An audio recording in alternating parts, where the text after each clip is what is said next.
See, that's what happens when you have real fathers. Real fathers teaches their sons to take responsibility for their actions. Most of our men today don't know how to take responsibility for their actions because they've never been held accountable to authority in the home. Oh, I'm talking really good, whether you like it or not.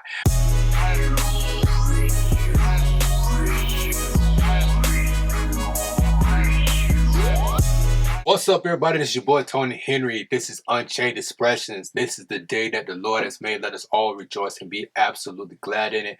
I am super excited to be with you all today. Listen, I have a great episode for you today because I have a journey that I'm super excited about, and I really want you all to really feel me on this one. And I also want you to be a part of this journey with me.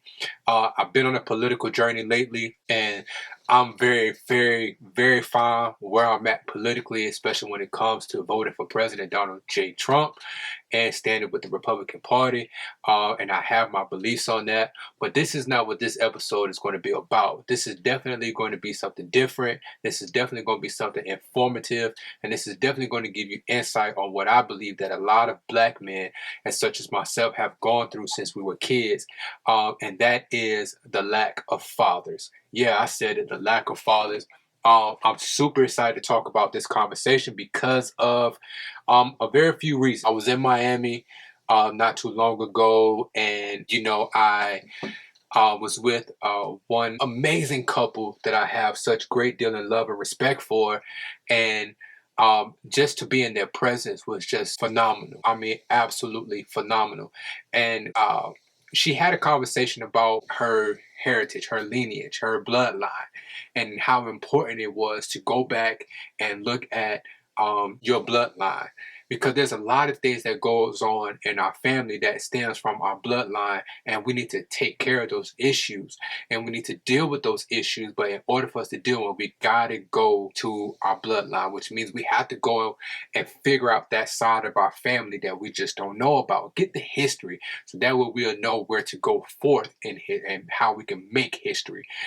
So God prompted me to do something that I should have done a long time ago, and that was look for my father and look for my biological father.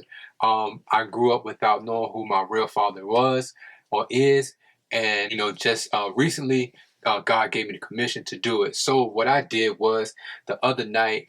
If you go and check out my second video, it'll explain everything for the most part. But this right here, I want to continue into this with my podcast as well as YouTube combined, and seeing how we can go and bring you guys on a journey with me. So what happened was, God told me to reach out and find my biological father. I said, cool, no problem. So I stayed up all night, and I found myself finding names that matched my biological father's name. And then I sent out some messages. I kind of found out my wife was helping me in the background. I didn't even know it, and I was very shocked then, but mostly very proud that she did that. And then the next day, it was a very gloomy day. And what ended up happening, I just wasn't feeling it. Something just didn't feel right, and I just wasn't in it. So what ended up happening is I'm downstairs working on editing a video, and then all of a sudden my wife calls me upstairs. She said, "Hey babe, can you come here?" I said, "Cool, no problem." I came here, and I read a message that she had sent to someone who could be my possible family, and turned out to be she's my cousin. And I was like, okay. But when I read the message, I got happy, but then I also got sad in the same breath, because, which we'll get into more later, something just, it tragic happened right there in that moment. Now, this is what I want to talk about today, is what happens when you are someone who is excited about something. God tells you to do something, and then tragedy hits right there. That's a question that bothered me for the past day or so, and it's something that I've been really just wanting to ask myself. And I haven't gone into some biblical and the Bible to really figure this out, and which I will. But it's just been really just thinking about it from a perspective of just life. You know what I'm saying? I'm here. I have a situation. This situation is really, it's life changing for me. I'm 33 years old, about to be 34. I made some big changes in my life within a year. And not only did I make some changes in my life, we in a pandemic or a plandemic, what I call it a plandemic. All this was planned, and that's how I'm looking at it in this moment. So now I'm in this situation, and this situation is really trying to find my biological father. How do I get through this with the news that I got? So I talked to my spiritual father in the faith, and he told me to go forth, understand the path, but don't let it captivate. Don't let it decapitate you. Don't let it take you and put you in this, no, take it, learn, grow. Take it, learn, grow, build. And I got inspired today because I want to help guys who are looking for their father or who don't know who their father is, but they want to, they have the urge to really go forth and do it. I think that we can become better men if we deal with daddy issues. And I'm just being very honest. Me, I'm a husband. I have a beautiful daughter, and I give her my best. Especially in the circumstances that I'm in right now, I give her my best. So with that being said, how can I give her more of me at a greater level if I'm still having daddy issues that hasn't been resolved? And this is the standpoint that I'm at right now, because I really, really want to make sure that for the rest of my life from this moment forward, I can give my daughter the greatest gift ever, and that is being the best father by dealing with daddy issues. So on this journey, come to this, having this conversation with my wife, and just really thinking a lot, like, why do men, especially of old, in the 80s, they just left their kids? Like, why would you do that? Like, what was the reasoning behind you going out there, you smashing, you're doing all this, but you're not taking care of your responsibilities? But let's not talk about the old either, because it's happening right now and today. And here's the thing, I applaud every guy out there who is taking care of their responsibility. This is not for you, but this can be for you to give to someone to help them understand that you being a father, you being a man is the most important thing you could be in this earth. And you have to be able to stand strong and believe in who you are. Don't let society feminize you, or take away your masculinity. You are a man, and we have to stand firm and be bold with each other to go to the next level. So I said all that to say, I asked that question because I'm a man. I didn't have my father, but then I end up getting married, did it the right way, had a daughter, and she's 8 years old. You know what I'm saying? We're not rich yet, but we're definitely on our way. And I'm trying to figure out, why couldn't my father do that for me? Why did my biological father leave me before I was even born?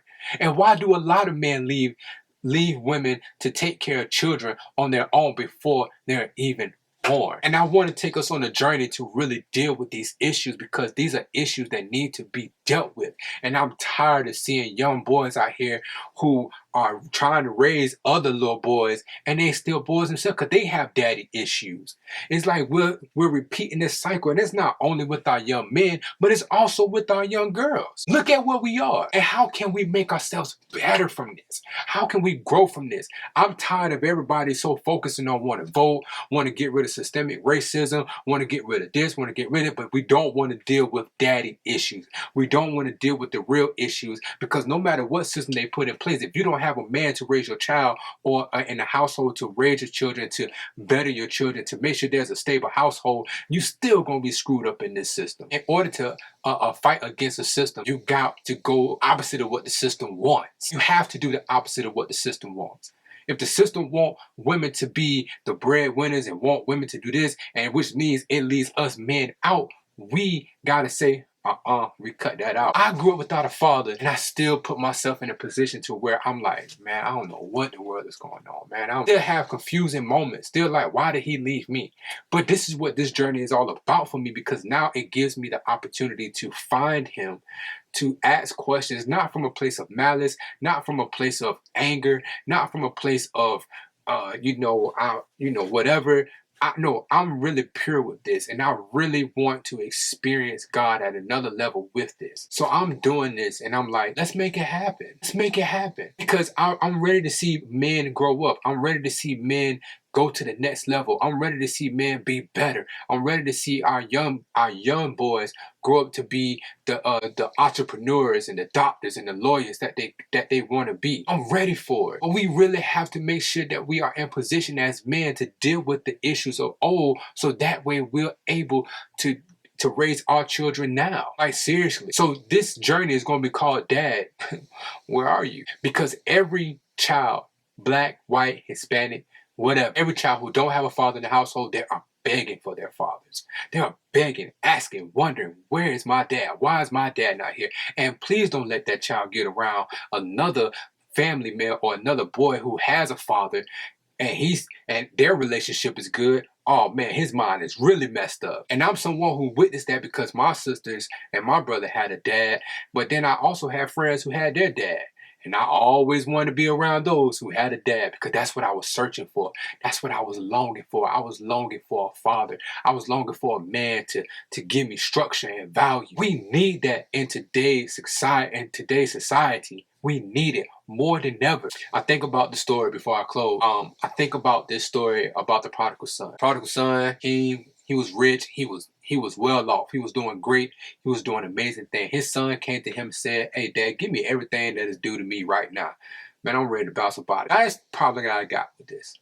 He either hung around people who didn't have fathers and they were just doing whatever he wanted to and he liked what they were doing. Or two, he hung around people who had fathers but their fathers wasn't there mentally or physically to give him the experience that he needed. So it's a couple of ways you can look at this story. But I look at this story and I'm like, why did the son leave? But the crazy thing about this, when the son leaves and he takes all his money, he goes to a land and he blows it in the strip club. He out there flogging, doing all this crazy stuff, making life really look good. I can only guess he got inspired by somebody else. Somebody influenced him other than his father. His father instilled so much in him that his father literally was like out there waiting on him, seeing when he gonna come back home. Because he know he taught him right. He know he taught him well. So when the son finally gets in dire situation to where he's eating in the slums, he eating in the pigs with the pigs and all that kind of stuff like that, what happens? He come to himself. He say, "Man, my dad did me great. I screwed this." He took responsibility. See, that's what happens when you have real fathers. Real fathers teaches their sons to take responsibility for their actions. Most of our men today don't know how to take responsibility for their actions because they've never been held accountable to authority in the home. Oh, I'm talking really good, whether you like it or not. But he came to himself. He said, "Man, I screwed up, man. Let me figure this out." He said, "Man, I can go back and ask my dad to just hire me as a hireling. I'll just serve. How many of my servants, how many of my dad's servants have money and more just to have?" And let me just go back. When the son goes back and he says, "Dad, I apologize. Forgive me. I don't have to be your son, but I would love to work for you. Just hire me." You know what that father did? And man, go get the best food you can think of. Get all the wine, get everything. My son is finally home. Came to us. And this is what I want. I want us men to come to ourselves and go and let's figure this out. Because there's a generation of young boys out there who are lost, who don't have fathers. But there are some of us who do have fathers. There are some of us who have spiritual fathers. There are some of us who have mentors. We need to make sure we're actually reaching these kids out here who don't have fathers and showing them that there is a father figure out here for you. Not only that, we will help you find your father and let's bring restoration. Let's restore. So I hope you guys follow me on this journey because it's going to be really dope. And I would like for you guys to comment, share, and down below and let me know what you think. This is just my part 2 of Dad, Where Are You? Because I really want to know what my dad is. And I know it's somebody who's going to watch this and go like, "Man, I want to know what my dad is." I've been missing that void too. So I pray that this video touches your heart. I hope you like, subscribe, share, and bring this to light to other people. Because it's time for us to grow up, especially in the days that we're living in now. We need fathers. We need real men, boss up, step up, to grow up, and to really develop the way that God wants us to develop. I pray this has touched your heart and mind. And I love you all with the love of the Lord. I'll see you shortly. Peace.